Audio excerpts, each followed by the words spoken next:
تفتكر ليه كلب ممكن يرفض ياكل لانشون مع انه المفروض لحمه، وده كلب اكيد مش نباتي؟ اسمع الفيديو. تعالى يا حبيبي، تعالى تعالى تاكل. حاضر حبيبي، احنا بناكل من ده، كل منه. الكلب مش عايز ياكل اللانشون، وده معناه ان اللانشون ما فيهوش لحمه. يا نهار ازرق، يا نهار ازرق اللي احنا عايشينه.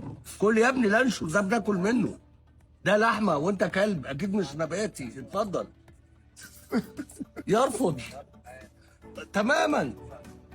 عليا نعمه بناكله يا ابني. اللي بتشوفه ده بيحصل بالرغم من ان ده كلب عنده حاسة شم بتفوق حاسة الشم عند الانسان الاف الاضعاف. يعني اللانشون بالفعل ممكن يكون ما فيهوش اي لحم، وهو تقريبا كده اللي بيتكون منه 90% من اللانشون المنتشر في الاسواق عبارة عن بقايا لحوم وعلجة وعظام ومكسبات طعام ونشا وفول صويا ونسبة ملح كبيرة جدا. ده بالاضافة الى المواد الحافظة الكيميائية. والكلب بكل بساطة بيعرف ريحة اللحمة الطبيعية من ريحة الخلطة اللي تجيب المرض، عشان كده بكل بساطة رفض ياكل اللانشون. شاركنا برأيك في الكومنتات، بتحب تاكل لانشون ولا لا؟ ما تنساش تعمل فولو لايك وشير وتصلي على النبي.